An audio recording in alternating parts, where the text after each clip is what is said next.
Alice Madness Returns, I believe, is misunderstood by a lot of people who don't like the game, and this is something I want to discuss being a large fan of this franchise.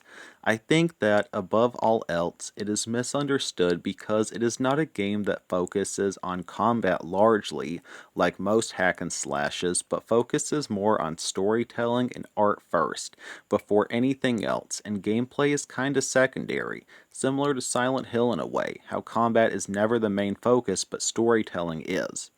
And I think a lot of people who bought the game not for the story expected, well, maybe something a bit more like Lollipop Chainsaw or Dante's Inferno gameplay wise, but instead got a story driven title about a mentally struggling girl who survived a lot of trauma and someone is trying to force her into, trying to use YouTube friendly terms here, non consensual intercourse for a profit while she's fighting to simply be sane. Based off my experience with the first game, which I never beat, it's a lot more combat focused with a lot more weapon variety than its sequel, and while storytelling is a part of it, it more felt secondary to combat and platforming. So probably a lot of people who bought Madness Returns after playing Alice were really expecting a more combat-based game. I remember in the first game, every weapon, or almost every, had both ranged and melee attacks, and Alice had a range meter which depleted as she used her ranged attacks, and again, there was a lot more weapon variety, I'd say.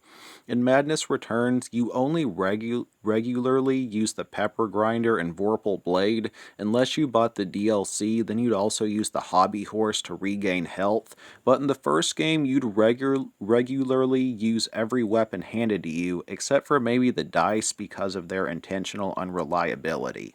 Or for someone who never played the first game, looking in, you'd say, oh, a horror themed hack and slash, which is correct, but as far as being a hack and slash, it's pretty bare bones, only holding like 3 melee combos and a lot of button mashing, versus something like Lollipop Chainsaw, which has about 20 different combos, I think.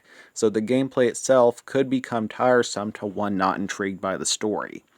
And to add to this, its main gameplay focus is a mix of platform and collectathon with some simple puzzles and mini games.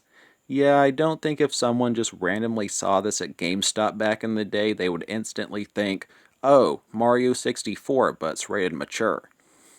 Now, while 3D platformers are a dime a dozen, Alice is pretty innovative with how it did platforming, with almost every collectible serving a genuine purpose of helping the game and story, not something like Pac-Man World Repack where a lot of collectibles simply increase your score. Memories add to the game's story.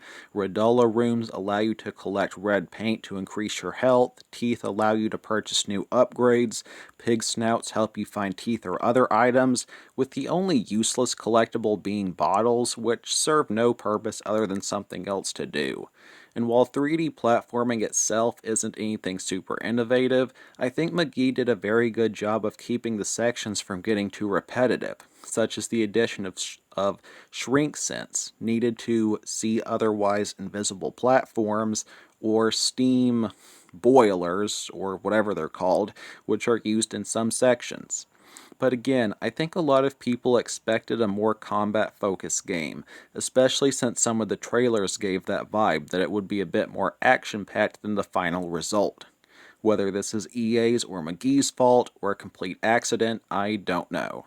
I think another thing that could have confused some buyers was the way McGee sold his horror. While most horror games focus on creepy atmospheres, bloodbaths, jump scares, or monsters that look like the toilet after a Taco Bell feast, Madness Returns is different, with many beautiful and rather peaceful areas, and sometimes you just want to stop and admire the beauty found in the game.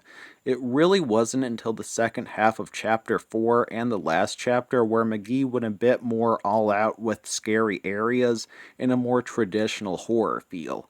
This is because, unlike a lot of other horror games, Alice sells its horror almost entirely from storytelling, a gift that not all writers have.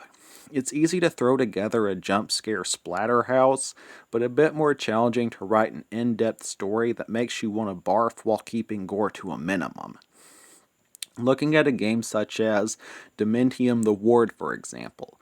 No disrespect to the game, but the story is incredibly weak, and the horror element is largely sold by eerie music and environments, jump scares, and creepy enemy designs.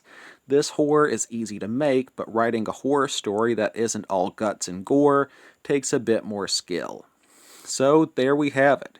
Why I feel that this horror masterpiece is misunderstood. In a nutshell, its main selling point is storytelling and art, something a lot of people probably weren't expecting upon purchasing the game, but it was still overall well received. While exact numbers are hard to find, one source estimated the game on Steam alone made over $11 million, and on the Xbox 360 store, not the Xbox One store, the 360, last I checked, it has over 100,000 reviews, leading me to assume it sold at least five times that amount on Xbox. Guess this wasn't enough for greedy EA to greenlight the final game. Gotta have those Maddens that bring in $1 billion each. But that's a story for another game. Thanks for watching, y'all. I really want to know your thoughts in the comments.